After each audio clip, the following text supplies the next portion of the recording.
Bonjour et bienvenue dans une nouvelle vidéo d'information du syndicat CGT du CHRU Brest-Carré. Aujourd'hui, une vidéo essentiellement centrée sur les mobilisations en cours dans l'établissement et dans notre champ professionnel, puisqu'il y a beaucoup de secteurs et de métiers qui se mobilisent pour une meilleure reconnaissance. On parlera également d'un dossier que la CGT a pu gagner sur le CHRU Brest-Carré et on fera un petit point sur la situation épidémique de l'établissement. Concernant la situation épidémique de l'établissement, très peu de nouvelles, puisque la situation est stable. D'ailleurs, la direction ne nous donne plus d'informations régulières, donc on peut espérer que la situation n'évolue pas beaucoup. On peut juste dire qu'effectivement, le secteur de l'UMPU qui reçoit des patients Covid est en grosse difficulté. La CGT est intervenue pour demander des renforts assez rapidement. Concernant les mobilisations en cours dans l'établissement, il y a deux secteurs qui dénoncent une dégradation de leurs conditions de travail. C'est le centre René Fortin, donc au service de personnes âgées, et les assistantes de régulation médicale du centre 15. Pour le centre René Fortin, malheureusement, les négociations sont au point mort. Ça fait 3 semaines qu'on attend des propositions de la direction concernant un renfort en personnel. On ne voit rien venir.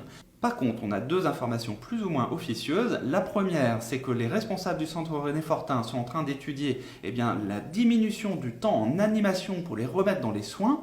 Alors pour nous, si ça se confirme, c'est une solution qui est complètement inadaptée, puisqu'il n'est pas question de démunir le temps d'animation essentiel pour les résidents, pour les remettre dans les soins, pour pallier une pénurie de personnel dans les soins. Donc on rappelle qu'on demande un renfort en personnel dans les soins sans démunir l'animation.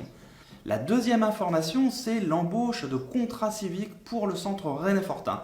Alors on est extrêmement inquiet de cette information, puisqu'on vous rappelle que les contrats civiques ne doivent pas remplacer le personnel, ne doivent pas faire des missions déjà existantes, mais c'est vraiment un plus.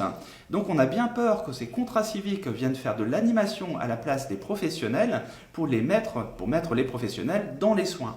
En tout cas, ça serait une solution qui serait également inadmissible.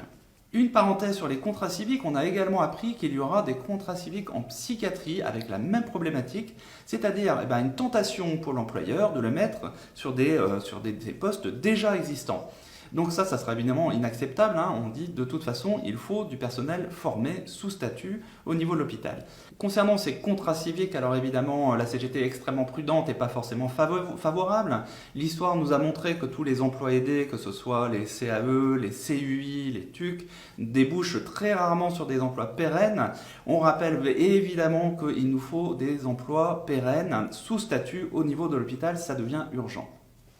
Pour le personnel ARM, donc des assistantes de régulation médicale du centre 15, enfin la direction a ouvert de véritables négociations autour des effectifs et puis des problèmes de conditions de travail. Donc on a eu la première séquence de négociations en début de semaine et on espère vraiment qu'on aboutira à un accord qui permettra la levée du préavis de grève et surtout une amélioration des conditions de travail.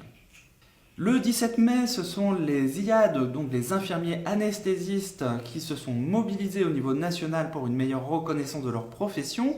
Alors, je vous rappelle qu'ils demandent en fait l'inscription de leur profession comme une pratique avancée.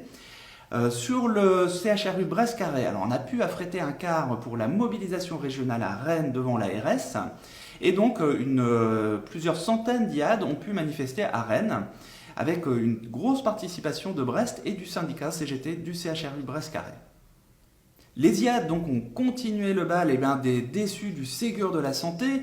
Alors il y en a eu beaucoup avant, les sages-femmes, les manib radio, et il y en a encore d'autres qui se rajoutent puisque les techniciens de labo ont décidé au niveau national d'une grande journée de mobilisation.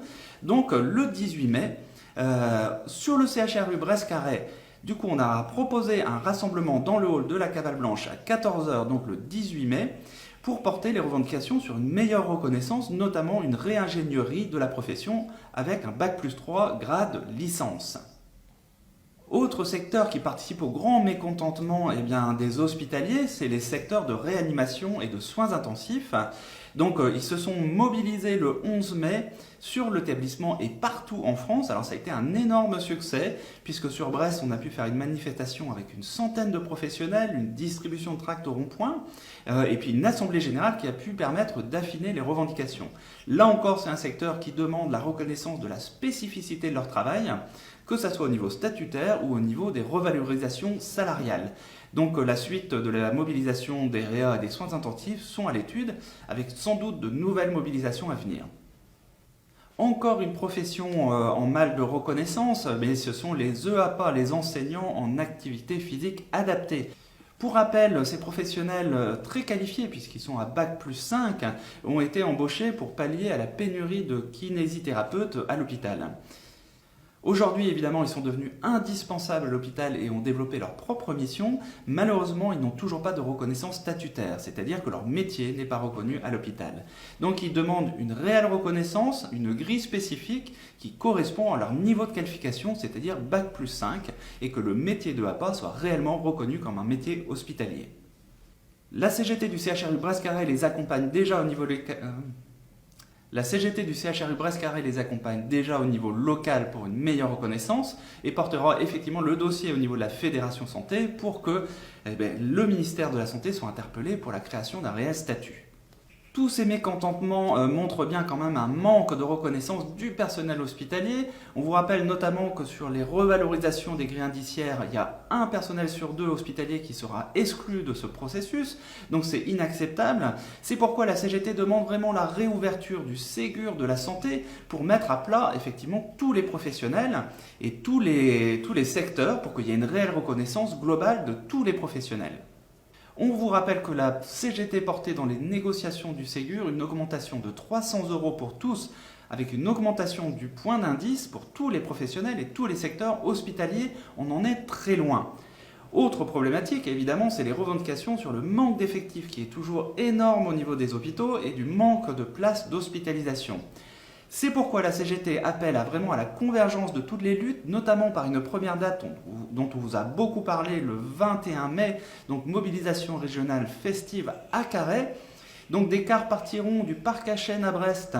Donc on vous invite encore à vous inscrire sur le lien qu'on mettra sous la vidéo puisqu'il reste encore des places et il faut vraiment que ça soit une journée de mobilisation exceptionnelle. Pour finir, une bonne nouvelle, puisque au niveau du CHRU Brest-Carré, la CGT a obtenu le respect d'un décret qui avait été complètement oublié. C'est un décret qui pose le principe d'une indemnité majorée de nuit pour le personnel qui alterne les horaires jour-nuit dans leur cycle de travail. La direction avait oublié d'appliquer ce décret qui date de 2017, notamment pour les services de réanimation pédiatrique et de soins intensifs néonatologie. Donc, après 3 mois de démarche auprès de la direction vient d'accepter d'appliquer la loi, c'est-à-dire d'appliquer cette majoration de l'indemnité de nuit pour ces 2 services avec un effet rétroactif. Donc c'est une très bonne nouvelle et puis c'est un dossier effectivement où on s'est beaucoup battu avec le personnel, donc on est très satisfait de cette issue favorable. Avant de nous quitter, un petit point sur la syndicalisation au niveau du syndicat. On a encore une énorme progression. On a 44 syndicalisations supplémentaires en 2021 de toutes les catégories professionnelles, puisque la CGT défend tout le monde. Donc évidemment, on vous invite à nous rejoindre, il n'y a aucun souci. Plus on est nombreux, plus on sera fort. Comme ça, on pourra sans doute attendre peut-être dans l'année les 600 syndiqués, sait-on jamais. Donc évidemment, vous êtes les bienvenus. On vous met le lien en bas de la vidéo sur une vidéo explicative sur la syndicalisation. C'est quoi l'intérêt de se syndiquer? On vous invite à la regarder et il y a aussi la possibilité de se syndiquer en ligne. C'est tout pour cette semaine. Évidemment, on se donne rendez-vous la semaine prochaine. Et entre-temps, n'hésitez pas à nous contacter avec les coordonnées qui s'affichent à l'écran.